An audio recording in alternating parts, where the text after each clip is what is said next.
मेरे ख्याल में हम पाकिस्तान में जमहूरियत बना सकते हैं, लेकिन इसमें वक्त लगेगा और ये पाकिस्तानी जमहूरियत होगी, वो नहीं जो किसी और ने मुसल्लत की हो। फातिमा भुट्टो।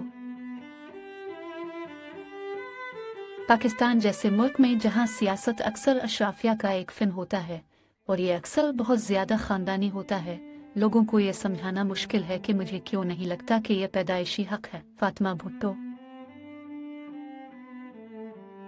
किसी भी तनाज़ा वाले इलाके में ये हमेशा ख्वातीन ही होती हैं जो हमले का पहला नुक्ता होती है, लेकिन मैं समझता हूँ कि उन्होंने जितना ज्यादा जबर और तशद्दुद देखा है वो पहले से ज्यादा बहादुर, ज्यादा मजबूत, ज्यादा निडर हो गई है। सिर्फ खामोश रहने से इनकार, और जैसा कि आपको कहा गया है,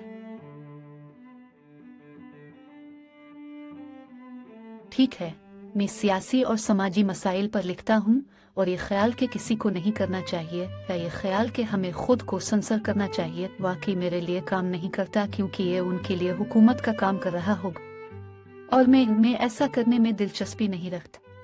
मैं समझता हूँ कि हमें पाकिस्तान में जिस चीज़ की बहुत ज़रूरत है वो ये है कि हम यहाँ करप्शन और तशद्दुद पर बात कर सकें जो वाकई हमारी ज़िंदगी के बेशतर हिस्से को रंग देता है।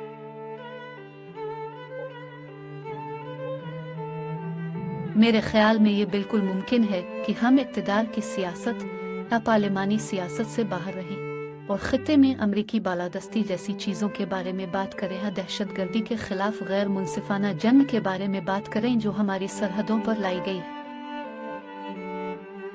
दो चीज़ें हैं, इखलाकी जिम्मेदारी थी और वो पहली एक ऐसी फिजा पैदा कर रही है जहां सिक्योरिटी फोर्सेस बगैर किसी इस्तिस्ना के कत्ल कर सके, जहां वो एक जगह पर जाकर 7 लोगों को गोली मार सके, वाकई बिल्कुल खाली फैशन में, और फिर इससे छुटकारा हासिल करें और दर हकीकत तरक्की याफ्ता बने। और फिर असल जिम्मेदारी हुकूमती जिम्मेदारी है। मेरी खाला की हुकूमत ने शुरू में हमें पुलिस रिपोर्ट दर्ज करने से मना किया, जो कि कानून के तहत हर पाकिस्तानी शहरी का हक है। यकीनी तौर पर अगर हम जमहूरियत और जमहूरी निज़ामों पर यकीन रखते हैं, जब बेनज़ीर भुट्टो अपने पहले दौर हुकूमत में अपने पहले 2 सालों में कोई भी कानून साजी करने में नाकाम रही, और हकीकत में एक ऐसा दौर था जिसकी निशानदही न सिर्फ संगीन बदउनवानी लेकिन इंसानी हुकूक की खिलाफ वर्जियों से, लोगों के लिए ये कहने का वक्त होना चाहिए था, ठीक है, हमने आपको एक मौका दिया है और अपने इदारों को बेहतर नहीं किया, अपने जमहूरी मकसद को मजबूत नहीं किया है, हम हो सकता है आपको वोट वापस ना करें।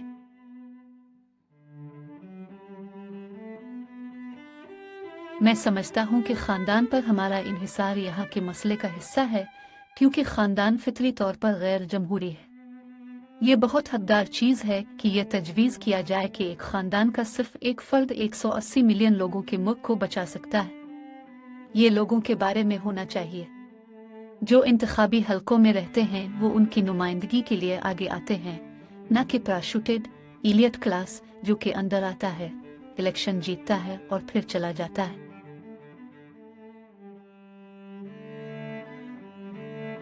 मुझे कहना है कि मैं ओबामा को बहुत पसंद करता हूँ। उनका रिकॉर्ड बेहतरीन है।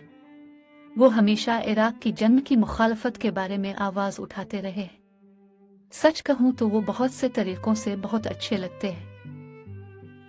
पाकिस्तान है, मुझे हमेशा उम्मीद है, अब जानते हैं, हमारा निज़ाम हुकूमत नहीं है और खारजा पॉलिसी का निज़ाम नहीं है जिसके तहत हम जो कुछ भी हमसे पूछा जाता है वो करते हैं, जब तक कि कीमत सही हो, सिर्फ बुनियाद परस्त तंजीमों और अस्करियत पसंद गिरोहों को साबित करती है कि जब हम जमहूरियत जैसी चीज़ों की बात करते हैं, जब हम खारजा पॉलिसी जैसी चीज़ों की बात करते हैं, तो हम जिसके बारे में हकीकत में बात कर रहे हैं वो अमेरिका नवाज होना है।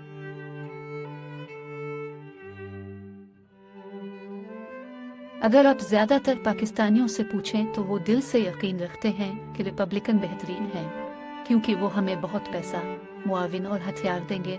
एक आम आदमी ये भूल जाता है कि बदले में हमें उनके लिए अमरीकियों के गंदे काम करने होंगे। हकीकत में अगर आप हमारी हुकूमत के अंदर मौजूद लोगों को देखें तो लगता है कि वो अमेरिका के कहने पर अपने ही लोगों के खिलाफ जंग बहुत पुरजोश अंदाज में लड़ रहे हैं। اس لیے مجھے ایسا نہیں لگتا کہ اس کی مخالفت کرنے کا مضبوط طریقہ یہ ہے سیاست میں شامل ہو کر، لیکن صرف بولنے اور اس کے بارے میں بات کرتے رہنے کے لیے۔ 2008 سے پہلے ہمارے پاس مقامی طالبان نہیں تھے۔ 2008 سے پہلے ہماری سوات میں جنگ نہیں ہوئی تھی، ہماری وزیرستان میں جنگ نہیں ہوئی تھی۔